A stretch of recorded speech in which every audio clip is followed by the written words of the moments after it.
नमस्कार, स्वागत आपका। आप देख रहे हैं खबर उत्तराखंड। आपके साथ मैं हूं कुणाल गोस्वामी। उत्तराखंड के विकासनगर के कालसी में शारदीय नवरात्र के प्रथम दिन सिद्धिपीठ महाकाली मंदिर में दूर दराज से श्रद्धालु पूजा अर्चना के लिए पहुंच रहे हैं। नवरात्र के पहले दिन ही मंदिरों में श्रद्धालुओं की भीड़ जुटने लगी है। बता दें कि नवरात्रि की 9 दिन मां दुर्गा के अलग अलग स्वरूपों की पूजा अर्चना की जा रही है। मंदिरों में मां के लिए आरती की जा रही है और साजो श्रृंगार के साथ मां के 9 स्वरूपों को अलग अलग सजाया जा रहा है। इसी के चलते सिद्धपीठ मां काली मंदिर में लोग बड़ी उम्मीद के साथ मुरादों की चुनरी बांधते हुए भी नजर आए।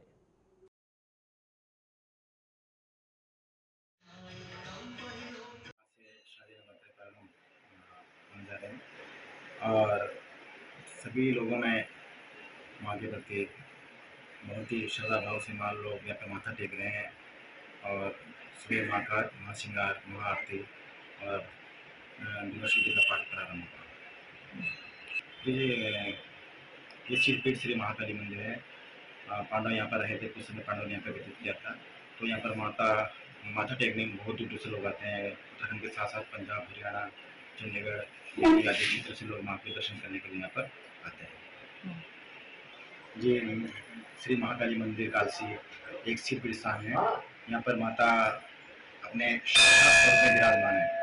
कहते हैं कि पांडव यहाँ पर रहे थे, पांडव ने यहाँ पर कुछ समय यहाँ पे व्यतीत किया था और अपने अज्ञातवास के समय पांडव ने यहाँ पे माता की पूजा अर्चना की और यहाँ पे ये माता का मनोकामना सिद्धपीठ है। यहाँ पर जो भी कोई अपनी मनोकामना लेके आता है, अपनी मनोकामना मांगता है, तो माँ सभी की मनोकामनाएं पूरी करती है।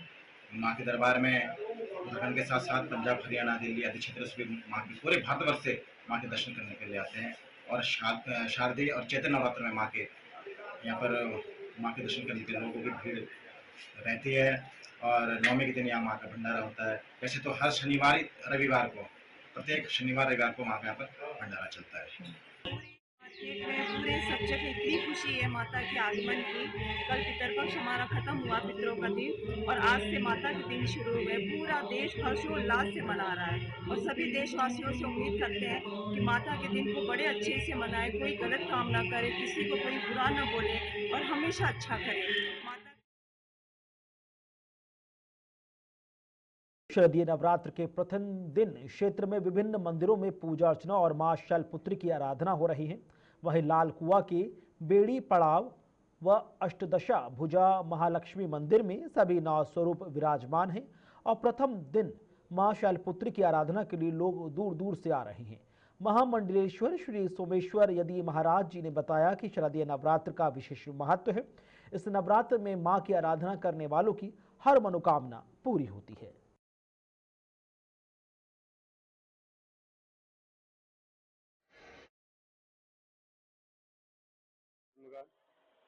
माँ भगवती की आराधना का दिन है, जिसे हम लोग शारदीय नवरात्रि के रूप में मनाते हैं। हमारे यहाँ 4 प्रकार की नवरात्रि होती हैं। एक तो शारदीय नवरात्रि और दूसरा वासंतिक नवरात्रि और 2 यहाँ पर गुप्त नवरात्रियाँ होती हैं। इन चारों नवरात्रियों का अपना अपना विशेष महत्व है, किंतु शरद ऋतु के काल में भगवान माँ जगतदात्री देवी अपने 9 रूपों के स्वरूप के साथ इस धरा पर आती हैं और सभी श्रद्धालु भक्त लोग माँ भगवती की आराधना पूर्ण रूप से यह शरद ऋतु के आगमन की खुशी में होती है। आज सभी लोग प्रातः उठ करके माँ भगवती के जो चित्र होते हैं उनको साफ सुथरा करके जौ की स्थापना करते हैं और माँ को लाल वस्त्र बहुत पसंद है, तो माँ का लाल वस्त्र से श्रृंगार करके फूल माला और धूप दीप से भगवती को नारियल रख करके और जौ बोते हमारे यहाँ पर, तो इस तरह करके भगवती की आराधना की जाती है। और अष्टादश भुजा श्री महालक्ष्मी मंदिर में शारदीय नवरात्रि के पावन अवसर पर अनेकों कार्यक्रम होते हैं। माँ भगवती की विधिवत आराधना होती है और कहा भी गया है हमारे शास्त्रों में, जब माता सती सीता जब उनका विवाह नहीं हो रहा था तो वह भगवती की आराधना करने के लिए भगवती गौरी की मंदिर पे गई। जय जय गिरिवर राज किशोरी, जय महेश मुकुचंद चकोरी, जय गज बदन खडानन माता। इस तरह करके माँ भगवती आराधना करती हैं। और हमारे शास्त्रों में यह कहा गया है कि जो कन्या कुमारी होती हैं, जिनके शादी का योग नहीं होता है या नहीं बन पा रहा है, वही शारदीय नवरात्रि में आकर के माँ भगवती की आराधना करें। निश्चित ही माँ भगवती 9 दिनों में उनके विवाह का जो शुभ दिन है वह निश्चित से करेंगी।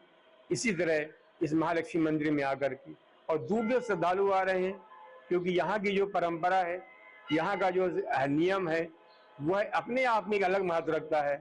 क्योंकि पूज्य गुरुदेव जी के द्वारा अष्टादश महालक्ष्मी और प्रथम शैलपुत्री से लेकर के 9 देवियों तक की जो स्थापना है, काशी के मूर्धन विद्वानों के द्वारा किया गया, विधि पूर्वक किया गया है।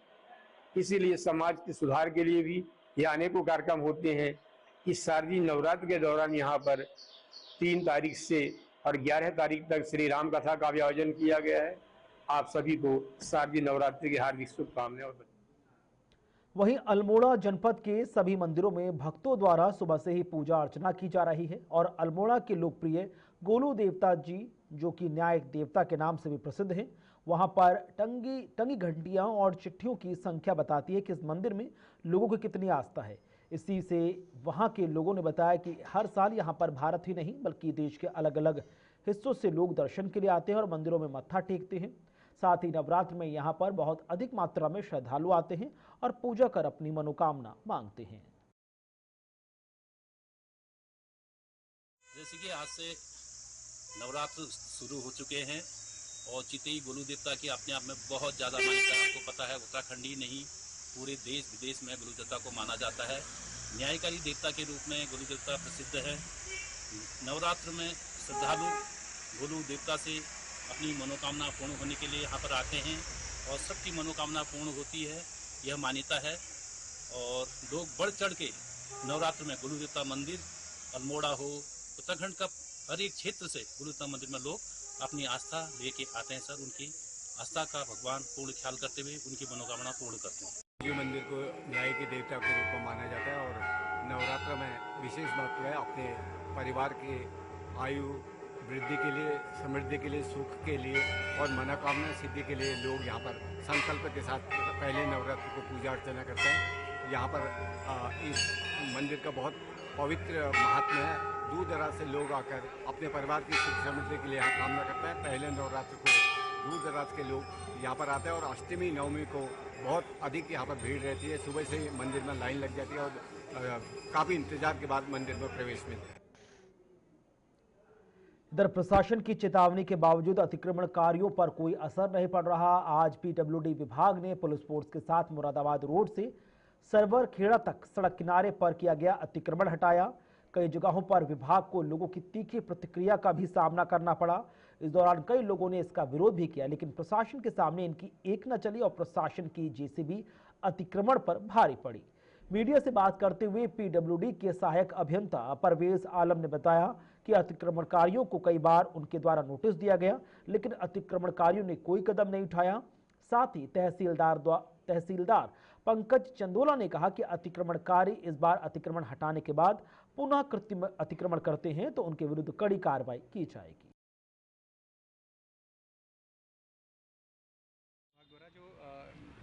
मुरादाबाद रोड है, काशीपुर मुरादाबाद रोड है, इसमें टांडा तिराहे से लेकर हरियावाला चौक तक अतिक्रमण चिन्हित करते हुए जो जितने भी अतिक्रमणकारी थे उनको नोटिस दिया गया है। और उसके साथ ही साथ अखबार में भी ये पब्लिकेशन दिया गया था कि ये तय समय अवधि के अंतर्गत हटा दें। तो जिन्होंने नहीं हटाया है उन पे पीडब्ल्यूडी विभाग द्वारा कार्रवाई की जा रही है। सर कितने दिन तक कार्रवाई चलेगी? और ये टांडा चौराहे से लेकर तिराहे से लेकर इधर सरवर खेड़ा तक पूरा चलेगा। जब तक नहीं हट जाता तब तक पूरा इसमें कार्रवाई करेंगे। अभियान जो है आज और कल चलेगा। ये हमारे द्वारा जो है संडे के दिन और मंडे के दिन ये अनाउंसमेंट भी करवाया गया था कि अतिक्रमणकारी खुद स्वयं अपना अतिक्रमण हटा लें, नहीं तो 3 तारीख में विभाग हटा दिया जाएगा। कहाँ से लेकर कहाँ तक? ये टांडा तिराहे से लेके और सरवर खेड़ा चौकी तक है। ये मार्ग के दोनों तरफ 75 फीट पे जो भी स्थायी निर्माण कार्य कर रखे हैं वो सब हटाए जा रहे हैं। क्या इनको नोटिस भी दिया गया था? इनका नोटिस पहले जारी किए जा चुके हैं पहले भी, और पिछले साल भी इन सभी अतिक्रमण को हटाया गया था, लेकिन इनके द्वारा दोबारा कर लिया गया है। और इस बार इन्हें चेतावनी दी गई है कि अगर दोबारा अतिक्रमण करेंगे तो कानूनी कार्रवाई भी की जाएगी साथ में।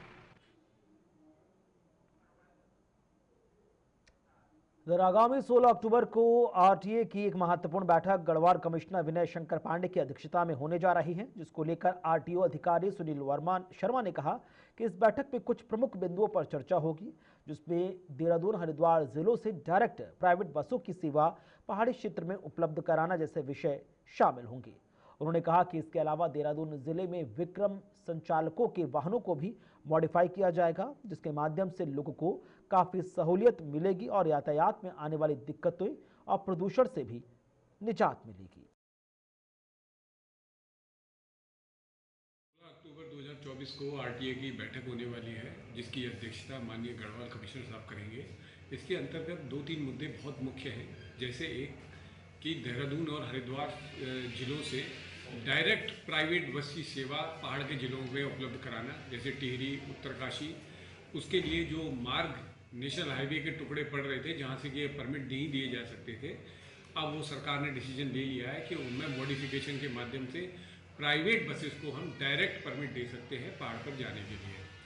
और इसके अलावा हमारे पास हरिद्वार क्षेत्र के अंदर जो ग्रामीण क्षेत्र हैं वहाँ पर बसेस की सेवा देने के लिए कई मार्गों को नोटिफाई किया है, डी नोटिफाई किया है हमारे सरकार के निर्णय ने।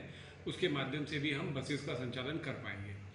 इसके अलावा शहर में देहरादून शहर के अंदर जो विक्रम है, विक्रम के संचालकों को हम लोग नई तरह की गाड़ियां देना चाहते हैं, जो कि स्टेज कैरेज के माध्यम से संचालित होंगी और जिनका मुख्य उद्देश्य होगा कि देहरादून के विभिन्न क्षेत्रों से लोगों को लेकर मुख्य मार्गों और मुख्य बिंदुओं तक लेकर आना, जिसके लिए हम लोग बैठक में निर्णय लेने वाले हैं और इन विक्रमों को कन्वर्ट करने वाले हैं। इधर देहरादून के सीडीओ अभिनव शाह ने डोईवाला ब्लॉक के गौहर माफी ग्राम पंचायत में जल जीवन मिशन के माध्यम से संचालित योजना का स्थलीय सत्यापन किया। इस पर सीडीओ अभिनव शाह ने कहा कि नल के कनेक्शन सही ढंग से न होने और पानी न मिलने की शिकायतों को देखते हुए डोईवाला ब्लॉक में गौहर माफी का निरीक्षण किया गया। साथ ही ग्रामीणों के साथ बैठक हुई।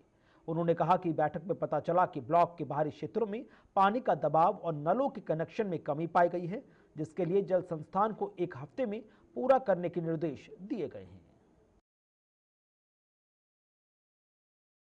कुछ कंप्लेंट्स रहती हैं कि प्रॉपर्ली कनेक्शन नहीं हो पाए और पानी नहीं मिल पाए, तो इसी को सत्यापन के लिए मैं फील्ड पे उतरा था।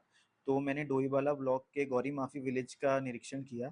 वहाँ पे सबसे पहले मैंने जो ग्रामीण है उनसे बैठक करी कि उनसे मैंने इश्यूज जाने कि क्यों अगर वहाँ कुछ कंप्लेंट्स हैं या कहीं पानी नहीं आ रहा है तो इसकी अगर कोई कंप्लेंट्स हैं, तो उन्होंने हमें बड़े विस्तृत तौर पर चीज़ें बताई कि जैसे उनके स्टार्टिंग में काफ़ी इश्यूज थे, बट इवेंचुअली वो इश्यूज विभाग द्वारा और प्रशासन द्वारा उनके साथ बैठक करके रिजॉल्व करे गए। मुख्यतः जो उनके आउटर एजेस में था वहाँ पे कुछ उनके प्रेशर या पानी का थोड़ा इशू था कि वहाँ कनेक्शन नहीं हो पाए, तो उसके लिए हमने निर्देशित कर दिया था जल संस्थान को तत्काल कि इसको विद इन अ वीक वो सारे जितने भी उनके छूट गए वो कर देंगे। उन्होंने बोला है वो हो जाएगा। इसके अलावा मौके पे जाके हमने हर घर में जाके नल की भी चेकिंग करी है, तो वहाँ प्रॉपर पानी आ रहा था और अच्छी फोर्स पे पानी आ रहा था। और डिफरेंट हमने वार्ड्स में ये चेक करा तो ये ठीक पाया गया कि योजना वहाँ पे जो क्रियान्वयन हुआ है वो अच्छा हुआ है, तो ये हमने कहा है। इसके अलावा और भी ब्लॉक्स में हम अब नेक्स्ट उसमें जाएंगे ताकि हम देखें कि कहीं जहाँ ज़्यादा कंप्लेंट्स आ रही हैं वहाँ का निरीक्षण करें और उसको हम रिजॉल्व करने की कोशिश। इधर उत्तराखंड के लक्सर में भारतीय किसान यूनियन कीर्ति के पद अधिकारियों ने खनन ट्रांसपोर्टर्स के साथ मिलकर प्रेस वार्ता की, जिसमें उनके द्वारा ये निर्णय लिया गया कि वो 4 दिसंबर को एक साथ इकट्ठा होकर जिलाधिकारी के कार्यालय पर अपनी मांगों को लेकर धरना प्रदर्शन करेंगे। इस दौरान मीडिया से बातचीत करते हुए खनन ट्रांसपोर्टर्स और किसानों ने कहा कि सरकार ने जिस नीतियों को लेकर हरिद्वार जिले में अवैध खनन की रोकथाम के लिए माइनिंग टीम लगाई थी, वो उन नीतियों पर खरा नहीं उतर रही, जिसको लेकर उनके द्वारा ये कहा गया कि लगातार माइनिंग टीम द्वारा खनन ट्रांसपोर्टर्स और किसानों का शोषण किया जा रहा है, जो बिल्कुल भी बर्दाश्त नहीं किया जाएगा। उत्तराखंड के जो हमारे खनन ट्रांसपोर्टर है, हमारे किसान है, मजदूर है, सभी भारी संख्या में डीएम आवास पहुंचेंगे और वहीं पर अपना धरना प्रदर्शन जारी रहेगा। और जैसी वहाँ स्थिति बनेगी फिर वो देखा जाएगा, और जब तक हम वहाँ रहेंगे तब तक डीएम को कोई कार्य हम नहीं करने देंगे। ये हमारी सीधी चेतावनी है कि पहले तो हमारी जो गाड़ियाँ हैं ये अपनी रॉयल्टी काट देते हैं अपनी मर्जी से आरपीएफ, हमारी गाड़ियाँ खड़ी रहती हैं, हमें बिन बताए। उसके बाद जो रोल्टियों का रेट है वो 8 रुपये क्विंटल है RPM के विद रोल्टी। तो ये हमें भी अपने भंडारण बराबर कहाँ है 8 रुपये के भंडारण और मटीरियल विद रॉयल्टी हम लेके आएंगे वहाँ से, फिर इसको हम बेच देंगे, हमें भी कुछ मिलेगा प्रॉफिट। ठीक है जी। बाकी ये बिल्कुल शोषण करा हुआ है ट्रांसपोर्टरों का, और गलतियाँ ये भी कर रहे हैं, ठीक है जी। लेकिन अगर हल्की सी गलती ट्रांसपोर्टर कर दे तो उसका 2 लाख रुपये का चालान है। ये जितनी गलतियाँ कर रहे हैं इनका कोई चालान नहीं है, कुछ नहीं है। ने प्राइवेट माइनिंग कंपनी को कैलाश बैट डिपार्टमेंट को जिन मानकों के हिसाब से इनको रॉयल्टी प्रोवाइड की थी, जिन मानकों के हिसाब से इनको यहाँ पे कंपनी को काम दिया था, वो उस काम पे कंपनी खरी नहीं उतर रही। आर्थिक और मानसिक को दोनों तरीके से उत्पीड़न कर रही। इन्होंने जो नियमावली बताई थी कि हम टोल पे चेक पोस्ट पे आपको रॉयल्टी देंगे, वो इन्होंने आज तक नहीं दी। हमारी गाड़ियों का बिना मर्जी से रॉयल्टी काट के कहीं भी भेज देते हैं, हमारी गाड़ी खड़ी रहती है। हमारी गाड़ी जब पूरा बिल लेके जा रही तो पहले तो ये रोकेंगे, फिर प्रशासन रोकेगा। एक गाड़ी अगर भोगपुर से खनन सामग्री लेके जाएगी तो ऋषिकेश तक 20 जगह रुकती है वो। इनके आने से हमें नुकसान नहीं हुआ, फायदा कुछ नहीं हुआ। इन्होंने कोई भी चीज़ जो पहले बोला था कि हर चीज़ का मूल सार्वजनिक होगा, जो भी होगा सब पब्लिक के डोमिनेट में होगा, और प्रदेश में खनन सामग्री बहुत अच्छे रेट पे बिकेगी, जिससे निर्माण समय में कोई बाधा नहीं होगी। आज के टाइम पे खनन सामग्री मिलनी भारी हो रही, मिल रही तो वो इस हिसाब से मिल रही कि हम उसे बेच नहीं पा रहे। इनकी नियमावली इस प्रदेश को शोषण करने के लिए है। जिस हिसाब से ये कंपनी आई थी कि यहाँ उत्तराखंड के लोगों को बेनिफिट देंगे, उन्होंने आज तक नहीं दिया। इन्होंने आज तक ये नहीं बताया कि हमारे खनन भंडारण यहाँ है, यहाँ से आप माल उठाओ। किसी ट्रांसपोर्टर को आज तक ये नहीं बताया। इनकी कोई चेक पोस्ट पे माइनिंग के रेट नहीं है। इनकी कोई चेक पोस्ट पे जितने आदमी हैं सारे बाहर के आए हुए हैं, उनकी ID का नहीं पता, वो गाड़ी वालों के साथ में बदतमीजी करें। किसी ट्रांसपोर्टर को इस माइनिंग कंपनी से कोई बेनिफिट नहीं है, ये शोषण करने के लिए आए। आगामी आने वाले सभी त्योहारों के लिए RTO प्रशासन पूरी तरीके से तैयार है। इसको लेकर RTO अधिकारी सुनील शर्मा ने कहा कि त्योहार के समय जो यातायात की समस्या उत्पन्न होती है उनको दुरुस्त करने के लिए सिटी बस संचालकों से वार्ता की गई है और सवारियों को छोड़ने ले जाने का एक निर्धारित समय लिया गया है। इसके अलावा ट्रैफिक पुलिस से समन्वय भी बनाया गया है, जिस पर मुख्य मार्गों पर ट्रैफिक जाम लग सकता है उनको खोलने के लिए जो भी कार्रवाई की जानी चाहिए वो सुनिश्चित हो, ताकि त्योहार के सीजन में किसी को भी किसी प्रकार की दिक्कत परेशानी ना आए। आने वाले त्योहारी सीजन के लिए हम लोग ये सुनिश्चित कर रहे हैं कि जितने भी शहरी क्षेत्र हैं उसके अंदर हमारे बसेस के जो मालिक हैं, जो सिटी बस चलाते हैं, उनसे वार्ता कर ली गई है और उन्हें कहा गया है कि सुचारू रूप से अपनी सेवाएं दें और टाइमिंग का जो हमारे टाइमिंग्स हैं उनका पूरा पालन करें। इसके अलावा हम लोग ये स्मार्ट सिटी की जो बसेस चल रही हैं उनको भी फुल कोऑपरेट कर रहे हैं, ताकि उनकी सेवाएं जो मुख्य मार्ग है वहाँ से लोगों को आसानी से सेवाएं मिल सकें। इसके अलावा ट्रैफिक पुलिस से समन्वय बैठाकर जितने भी जंक्शंस हैं या ऐसी रोड्स हैं जहाँ पर की जाम की स्थिति लगी होती है उसको उनसे कोऑर्डिनेट करके ऐसी जगह जहाँ जाम लग रहा है उसको खोलने के लिए जो भी हम कार्रवाई कर सकते हैं वो कर रहे हैं। इधर उत्तराखंड के विकास नगर को जोड़ने वाली कोना नदी पर पुल न बनने से नाराज ग्रामीणों और कांग्रेस जनों ने धरना प्रदर्शन किया। बताते चले कि कई दशक बीत जाने के बाद भी आज तक इस नदी के ऊपर पुल नहीं बना, जिस संबंध में आज कांग्रेस के पूर्व जिलाध्यक्ष संजय किशोर के नेतृत्व में धरना प्रदर्शन किया गया। उन्होंने कहा कि जब तक इस नदी के ऊपर पुल नहीं बनता तब तक हम धरना प्रदर्शन करते रहेंगे और आमरण अनशन भी करेंगे। देखिए, ये एक बड़ा लोगों की यहाँ पर मांग है और कई सालों से पुरानी मांग है यहाँ पर, और जिससे एक बड़ी जनसंख्या यहाँ पर प्रभावित हो रही है। और रमेश चंद आज़ाद जी जो जिला अध्यक्ष हैं SC प्रकोष्ठ के, उनके नेतृत्व में यहाँ पर धरना दिया गया है।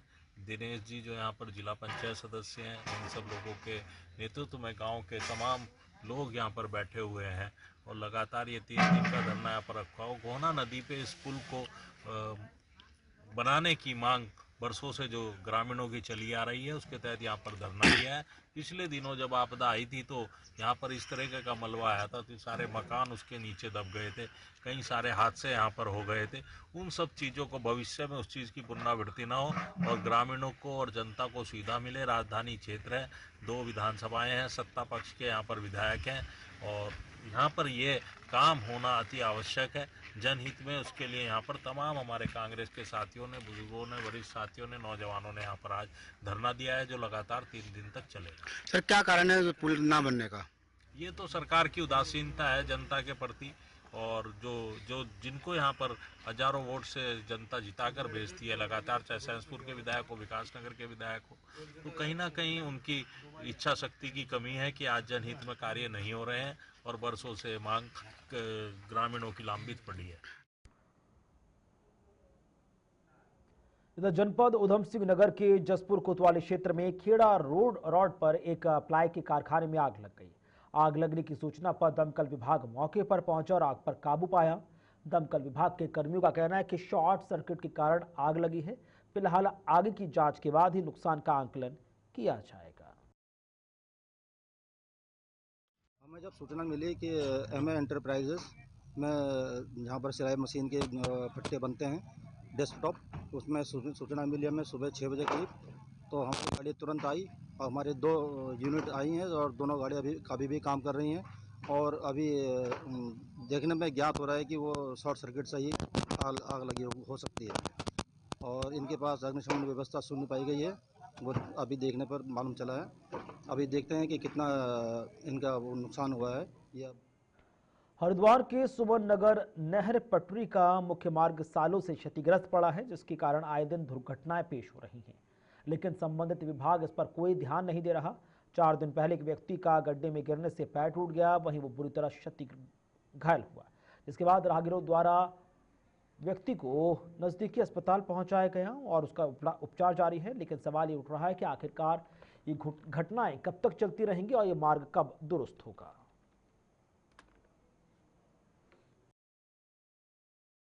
निर्माण को लेकर अगर देखा जाए तो यहाँ पे ये जो रोड बनी थी, अब से पहले भी जब नई रोड का निर्माण किया गया था, तो इस रोड में कहीं पर भी फुटपाथ नहीं दिया गया है, जो एक दुर्घटना का मुख्य कारण हो सकता है। और साइड में अभी भी इतने झाड़ और झाड़ियां खड़ी हुई है कि अगर 2 गाड़ी आपस में चल रही है तो बाइक वाला जरूर उनके नीचे आ सकता है। कारण फुटपाथ नहीं है। दूसरा कारण है कि यहाँ पर जो रोड है, ये पूरी रोड में जगह जगह खड्डे बने हुए हैं, जिसको यूपी इरिगेशन और हमारे मुख्यमंत्री साहब इनको ध्यान देना चाहिए, क्योंकि ये रोड यूपी इरिगेशन के अंडरटेकिंग आती है, तो इस पर ध्यान देना बहुत जरूरी है।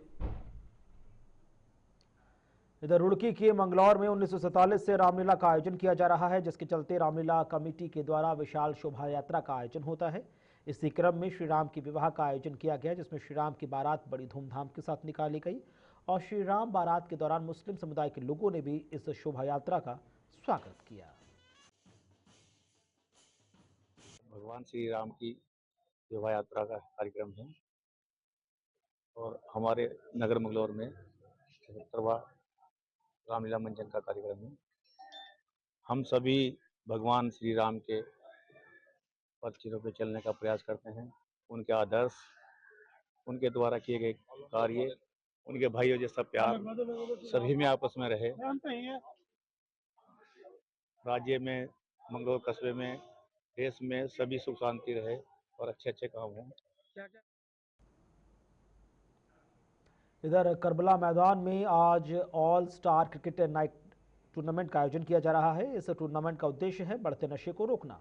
कांग्रेस के प्रदेश सचिव अरुण चौहान ने इस पर नाइट टूर्नामेंट में पहुंचकर सबसे पहले खिलाड़ियों का परिचय प्राप्त कर टूर्नामेंट का आगाज किया और जितनी तेजी से नशे की तरफ युवा पीढ़ी आगे बढ़ रही है, उसकी रोकथाम के लिए श्री चौहान ने मीडिया के माध्यम से लोगों को नशा छोड़ने के साथ साथ जिंदगी से नाता जोड़ने की पहल की शुरुआत की। उन्होंने कहा कि आज से ही नशे का त्याग कर खेल के प्रति रुचि दिखाएं और अपनी दिनचर्या बदलें। ये क्रिकेट विगत 5 वर्षों से चल रहा है और इसके अंतर्गत मुख्य चीज़ जो है नशा छोड़ो, जिंदगी से नाता जोड़ो, मेन मकसद इनका ये है। तो 2 चीज़ें इससे मिल रही हैं। एक तो हमारे युवा क्रिकेट की ओर जा रहे हैं और उनका यही नहीं, प्रदेश में भी वो आगे बढ़ेंगे, देश में भी अपना नाम कमाएंगे। मैं उस टीम को जो ये ऑर्गेनाइज कर रही है मैच को, उनको मैं स्वागत करता हूं और धन्यवाद देता हूं कि इस तरीके के प्रोग्राम यहाँ काशीपुर में बहुत ही कम देखने में आए हैं कि ये टूर्नामेंट, नाइट टूर्नामेंट जो आपने देखा होगा काशीपुर के अंदर पहला है। तो मैं इन्हें बहुत बहुत धन्यवाद देता हूँ कि आपने युवाओं को इसके अंदर अग्रेसित किया है। और इसी के साथ खबर उत्तराखंड में आज बस इतना ही। वक्त छोटे से ब्रेक का, खबरें आगे जारी।